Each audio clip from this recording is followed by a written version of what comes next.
Hello friends, स्वागत है आपका एक बार फिर से आपके अपने लीगल चैनल में। मैं हूं एडवोकेट सनी शर्मा। दोस्तों, आज मैं आपको जो समझाने वाला हूं ये हर एक कपल को देखना बहुत जरूरी है। आपको कुछ ऐसे फैक्ट्स बताऊंगा कि आपकी आंखें खुल जाएंगी। पति और पत्नी दोनों के लिए वीडियो रहने वाला है और मैं आपको कहूंगा मस्ट वॉच वीडियो। मैं हर वीडियो में ऐसा नहीं बोलता हूं कि आप इस वीडियो को देखें ही।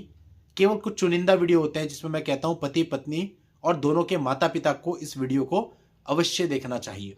दोस्तों, मेरे पास कई बार माता पिता के कॉल आते हैं, लड़के के माता पिता के, कि साहब लड़की वालों की तरफ से बोला जा रहा है कि हम म्यूचुअल डाइवोर्स करना चाहते हैं। तो मैं कहता हूं ठीक है, आप बात करिए। जब बात करते हैं तो सामने वाले कहते हैं हमें 60 लाख दे दीजिए। फिर वो मुझे बोलते हैं साहब वो 60 लाख रुपए कह रहे हैं। मैं सीधा कहता हूं मना कर दो। निगोशिएशन की मैं बात ही नहीं करता और लीगल रास्तों पे हम आगे बढ़ जाते हैं। कोई भी व्यक्ति 50, 60, 70, 80, 25, 30 क्यों देगा? और उनमें से अधिकतर वो होते हैं जहां पे बिना डाउरी के शादी होती है। मैं ये नहीं कहता कि सारी शादियां बिना डाउरी की होती हैं, कुछ जगह अभी भी चलता है, लेकिन अधिकतर कुछ जगह पे रिकॉर्ड होता है कि हमने 1 रुपए में शादी करी है, चुन्नी चढ़ा करके लड़की को लेकर के आए हैं, कुछ लिया नहीं है, कुछ दिया नहीं है, किस बात का पैसा दे। अब बात ये होती है, अगर कोई मुझे कॉल करके कहता कि साहब लड़की वाले बात करने को कह रहे हैं, म्यूचुअल पे बात कर रहे हैं, कह रहे 10 लाख रुपए दे दो हम निपटा लेते हैं। अब मैं कभी भी लीगल लड़ाई लड़ने की सलाह नहीं दूंगा। मैं कहूंगा ठीक है वो 10 कह रहे हैं, आप बताइए आपकी क्या कैपेसिटी है। अब लड़के ने बोला कि साहब मैं तो 5-6 तक दे सकता हूं। मैं ये बोलूंगा मीटिंग करो, निगोशिएट करो, खत्म करो। वो 10 कह रहे हैं, 5-6 कह रहे हैं, थोड़ा सा आप बढ़ जाना, थोड़ा सा वो घट जाएंगे, बात खत्म करो। किस बात को आपको मैटर को इतना चलाना है?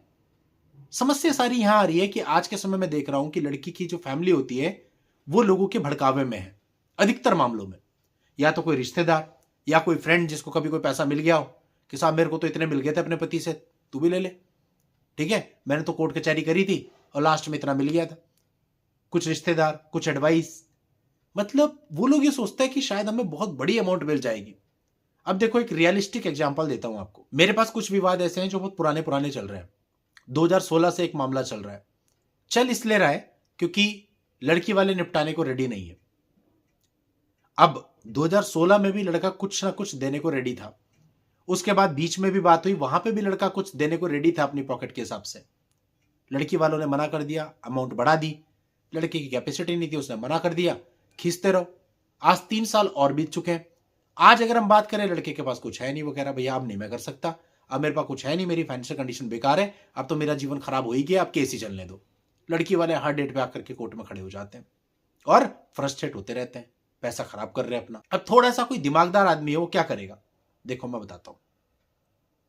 2016 में 24 कैरेट गोल्ड का रेट 30,000 रुपए से कम था पर 10 ग्राम्स। 30,000 रुपए से कम था, 28, 29 ऐसे था। थोड़ा सा दिमाग लगाता और 2016 में कोई लड़का 5 लाख रुपए दे रहा है, वो उस 5 लाख रुपए को पकड़ता, उसका सोना खरीदता और अपने पास रख लेता। आज की डेट पे सोने का दाम 1,46,500 हो रहा है। कितने गुना हो गया? लगभग 5 टाइम्स। यानी वो 5 लाख रुपए का जो गोल्ड उसने लिया होता वो आज के समय पे 25 लाख रुपए का होता।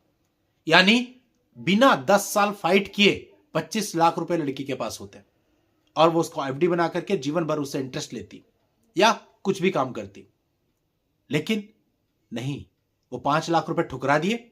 10 साल तक कोर्ट के धक्के खाए, आज भी खा रहे हैं, और फीस भी लग रही है, लिटिगेशन के और दुनिया भर के एक्सपेंसेस है वो भी झेल रहे हैं। सबसे मेन फ्रस्ट्रेशन झेल रहे हैं जो कि हर एक डेट पे दिखाई देती है चेहरों पर। पूरी तरह से परेशान हो रहे हैं। आखिर में मिलना क्या है? कुछ भी नहीं मिलना भाई। अभी तो तुम 5 साल तक अगले और केस खत्म करके दिखा दो पहले तो, फिर उसके बाद जिस दिन केस खत्म होगा हम हाई कोर्ट जाके चैलेंज कर देंगे, फिर और 5 साल जीवन निकल जाएगा क्योंकि लड़के की एज ऑलरेडी 50+ है। अब क्या बचा है? ठीक है, लड़ो। तो इतनी भी समझदारी कि हमारे में नहीं हो सकती। हम दूसरों की बातें सुन रहे हैं, अपना दिमाग नहीं लगा सकते। भाई गोल्ड कितना तेजी से बढ़ रहा है आपको पता है?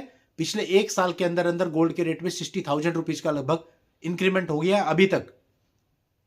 अब इस अंदाजे से आपको जो मिल रहा होता आप पकड़ के उसे इन्वेस्ट करते और वो इन्वेस्टमेंट ऑलमोस्ट उतना होता जितनी आपकी डिमांड है। लेकिन जितनी आपकी डिमांड है वो वक्त के साथ घटेगी। आज अगर लड़का 10 देने को रेडी है, कल वो 8 देगा, परसों वो 5 देगा और उससे अगले दिन वो मना कर देगा मैं कुछ नहीं दूंगा, केस लड़ूंगा पूरा लास्ट तक। फिर क्या करोगे? तो कहने का मतलब ये चीज ऐसी है, जिसने जितनी जल्दी समझ ली उतना बढ़िया। जीवन दोनों का बराबर होता है, लड़का लड़की एक समान होते हैं, और जो भी पैसा खर्च होता है, जो परेशानी होती है दोनों के परिवार वालों को, वो नहीं होनी चाहिए कायदे से, पर होती है due to their attitude, due to their ego. अगर आदमी अपनी ईगो को अपनी पॉकेट में रख लेना और दिमाग से सोचे, तो वो पैसा भी कमा सकता है, इन चीजों को निपटा भी सकता है, और अपने जीवन में आगे मूव ऑन भी हो सकता है। चलिए, जो हो गया सो हो गया। मैं आज भी आप लोग को यही कहूंगा, अगर आज की डेट पे भी किसी का मैटर चल रहा है, 1 साल हो चुका है, 2 साल हो चुका है, 2.5 साल हो चुका है, कोई समाधान नहीं है, तो लड़का लड़की वाले बैठ जाओ, जो भी एक अमाउंट बनती है लड़के की कैपेसिटी के अकॉर्डिंग वो लो, और गोल्ड लेके लड़की के नाम पे रखवा दो। कुछ समय के बाद वो अमाउंट आपको इतना मिल जाएगा जितनी आपकी शायद डिमांड रही होगी, क्योंकि इंक्रीमेंट होना है इन्वेस्टमेंट में, और आपकी हैरेसमेंट भी खत्म, लड़की का आगे जीवन भी बढ़ जाएगा, आपका बहुत कुछ बच जाएगा, बहुत कुछ आप सेव कर लोगे, डिग्निटी बच जाएगी। सबसे मेन, कोर्ट में धज्जियां उड़ जाती है डिग्निटी की, ऐसी ऐसी चीजें फिर रिकॉर्ड पे आती हैं, और जजमेंट जब आ जाते हैं ना आपके खिलाफ, हाई कोर्ट के, सुप्रीम कोर्ट के, ऑनलाइन पब्लिकली अवेलेबल होते हैं, कोई भी डाउनलोड कर सकता है, कोई भी एक्सप्लेन कर सकता है। नजीर बन जाते हो पूरी दुनिया के लिए आप लोग। ऐसे ही चाहते हो क्या? नजीर बनो, लेकिन अच्छे कामों में, बुरे कामों में नहीं। ऐसा ना हो कि आज से 20 साल के बाद लोग आपके केस को कोर्ट करके बोले कि देखिए यहां पे लड़की ने लालच करी थी और ये जजमेंट आया। अच्छा लगेगा आपको? आपके नाम को इस प्रकार से यूज किया जाएगा। इसलिए अपने इर्द गिर्द से जो आप बातें सुनते हैं, वो सब धक्यानुसी बातें हैं, वो केवल और केवल आपको फूक पे चढ़ाने वाली बातें हैं। अभी हमारे यहाँ पे एक सोशल मीडिया इन्फ्लुएंसर गिरफ्तार हो गई, काफी टाइम से उसकी बेल नहीं हो रही है, और उसका कारण सिर्फ ये था कि उन्होंने सोशल मीडिया पर कुछ ऐसा बोल दिया था जो उनको नहीं बोलना चाहिए। तो बोला क्यों? लोगों के उकसावे में आकर के। इसलिए दोस्तों, समझो और अपने जीवन को और पैसे को बचाओ। चलिए दोस्तों, आज की इस वीडियो में इतना ही। नेक्स्ट वीडियो में नई जानकारी के साथ मैं आपसे फिर मिलता हूं। तब तक के लिए good bye and thank you for watching. Take care.